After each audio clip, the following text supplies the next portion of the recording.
Chapter V. On induction. In almost all our previous discussions we have been concerned in the attempt to get clear as to our data in the way of knowledge of existence. What things are there in the universe whose existence is known to us owing to our being acquainted with them? So far, our answer has been that we are acquainted with our sense data, and probably with ourselves. These we know to exist in past sense data which are remembered are known to have existed in the past. This knowledge supplies our data. But if we are to be able to draw inferences from these data, if we are to know of the existence of matter, of other people, of the past before our individual memory begins, or of the future, we must know general principles of some kind by means of which such inferences can be drawn. It must be known to us that the existence of some one sort of thing A is a sign of the existence of some other sort of thing B, either at the same time as A or at some earlier or later time. As, for example, thunder is a sign of the earlier existence of lightning. If this were not known to us, we could never extend our knowledge beyond the sphere of our private experience. And this sphere, as we have seen, is exceedingly limited. The question we have now to consider is whether such an extension is possible, and if so, how it is affected. Let us take as an illustration a matter about which none of us, in fact, feel the slightest doubt. We are all convinced that the sun will rise tomorrow. Why? Is this belief a mere blind outcome of past experience? Or can it be justified as a reasonable belief? It is not easy to find a test by which to judge whether a belief of this kind is reasonable or not, but we can at least ascertain what sort of general beliefs would suffice, if true, to justify the judgment that the sun will rise tomorrow, and the many other similar judgments upon which our actions are based. It is obvious that if we are asked why we believe that the sun will rise tomorrow, we shall naturally answer, because it always has risen every day. We have a firm belief that it will rise in the future. Because it has risen in the past, if we are challenged as to why we believe that it will continue to rise as heretofore, we may appeal to the laws of motion. The earth, we shall say, is a freely rotating body, and such bodies do not cease to rotate unless something interferes from outside. And there is nothing outside to interfere with the earth between now and tomorrow. Of course, it might be doubted whether we are quite certain that there is nothing outside to interfere. But this is not an interesting doubt. The interesting doubt is as to whether the laws of motion will remain in operation until tomorrow. If this doubt is raised, we find ourselves in the same position as when the doubt about the sunrise was first raised. The only reason for believing that the laws of motion will remain in operation is that they have operated hitherto. So far as our knowledge of the past enables us to judge, it is true that we have a greater body of evidence from the past in favor of the laws of motion than we have in favor of the sunrise, because the sunrise is merely a particular case of fulfillment of the laws of motion, and there are countless other particular cases. But the real question is, do any number of cases of a law being fulfilled in the past afford evidence that it will be fulfilled in the future? If not, it becomes plain that we have no ground whatever for expecting the sun to rise tomorrow, or for expecting the bread we shall eat at our next meal not to poison us, or for any of the other scarcely conscious expectations that control our daily lives. It is to be observed that all such expectations are only probable. Thus, We have not to seek for a proof that they must be fulfilled. But, only for some reason in favor of the view that they are likely to be fulfilled. Now in dealing with this question we must, to begin with, make an important distinction, without which we should soon become involved in hopeless confusions. Experience has shown us that, hitherto, the frequent repetition of some uniform succession or coexistence has been a cause of our expecting the same succession or coexistence on the next occasion. Food that has a certain appearance generally has a certain taste, and it is a severe shock to our expectations when the familiar appearance is found to be associated with an unusual taste. Things which we see become associated, by habit, with certain tactile sensations, which we expect if we touch them. One of the horrors of a ghost, in many ghost stories, is that it fails to give us any sensations of touch. Uneducated people who go abroad for the first time are so surprised as to be incredulous when they find their native language not understood. And this kind of association is not confined to men. In animals also it is very strong. A horse which has been often driven along a certain road resists the attempt to drive him in a different direction. Domestic animals expect food when they see the person who usually feeds them. We know that all these rather crude expectations of uniformity are liable to be misleading.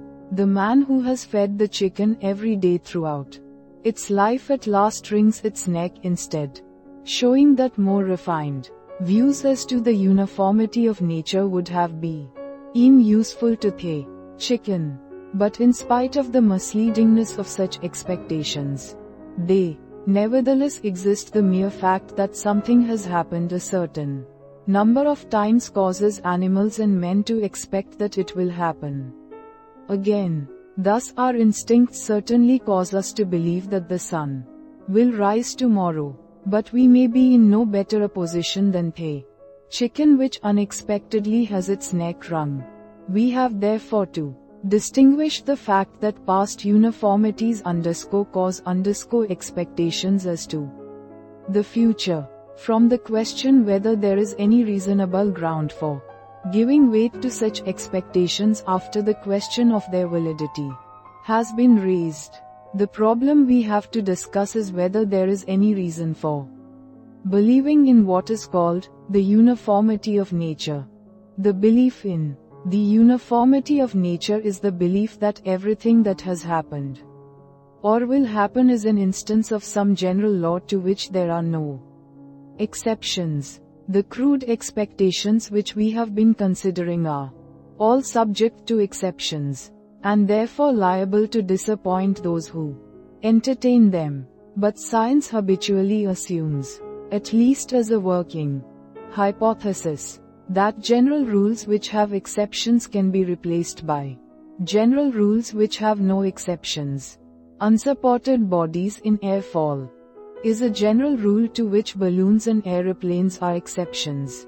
But the laws of motion and the law of gravitation, which account for the fact that most bodies fall, also account for the fact that balloons and aeroplanes can rise.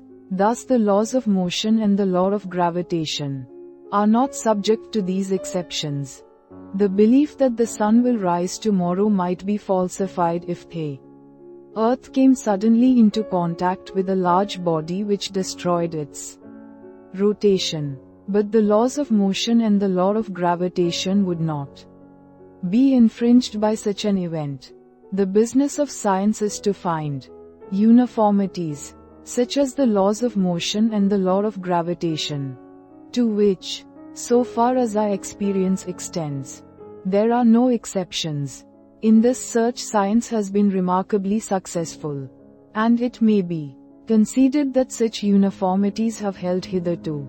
This brings us back to the question, have we any reason, assuming that they have always held in the past, to suppose that they will hold in the future? It has been argued that we have reason to know that the future will resemble the past, because what was the future has constantly become a past, and has always been found to resemble the past, so that we really have experience of the future, namely of times which were formerly future, which we may call past futures. But such an argument really begs the very question at issue. We have experience of past futures, but not of future futures. And the question is, will future futures resemble past futures? This question is not to be answered by an argument which starts from past futures alone. We have therefore still to seek for some principle which shall enable us to know that the future will follow the same laws as the past. The reference to the future in this question is not essential. The same question arises when we apply the laws that work in our experience to past things of which we have no experience, as, for example, in geology, or in theories as to the origin of the solar system.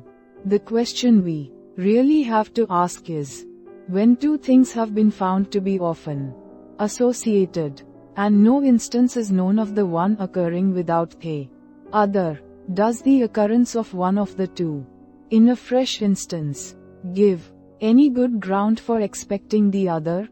On our answer to this question must depend the validity of the whole of our expectations as to the future, the whole of the results obtained by induction, and in fact, practically all the beliefs upon which our daily life is based.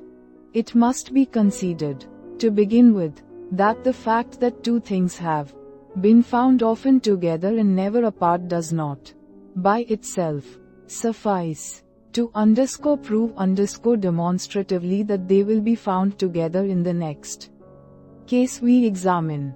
The most we can hope is that the oftener things are found together, the more probable it becomes that they will be found together another time, and that, if they have been found together often enough, the probability will amount almost to certainty. It can never quite reach certainty, because we know that in spite of frequent repetitions there sometimes is a failure at the last, as in the case of the chicken whose neck is wrung.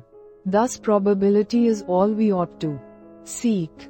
It might be urged, as against the view we are advocating, that we know all natural phenomena to be subject to the reign of law, and that, sometimes, on the basis of observation, we can see that only one law can possibly fit the facts of the case. Now to this view there are two answers. The first is that, even if some law which has no exceptions applies to our case, we can never, in practice, be sure that we have discovered that law and not one to which there are exceptions.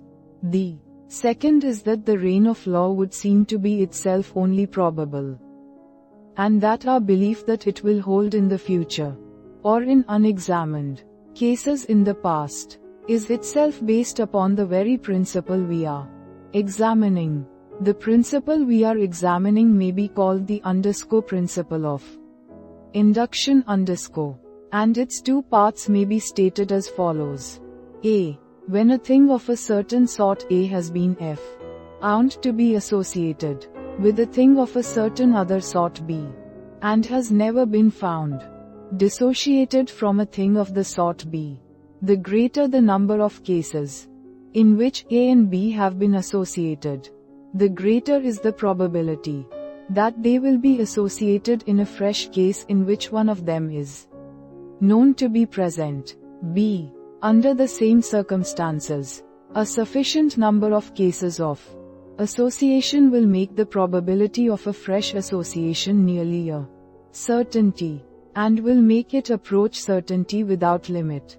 As just stated, the principle applies only to the verification of our expectation in a single fresh instance. But we want also to know that there is a probability in favor of the general law that things of a Sort A are always associated with things of the sort B. Provided a sufficient number of cases of association are known, and no cases of failure of association are known, the probability of the general law is obviously less than the probability of the particular case. Since if the general law is true, the particular case must also be true, whereas the particular case may be true without the general law being true. Nevertheless, the probability of the general law is increased by repetitions, just as the probability of the particular case is.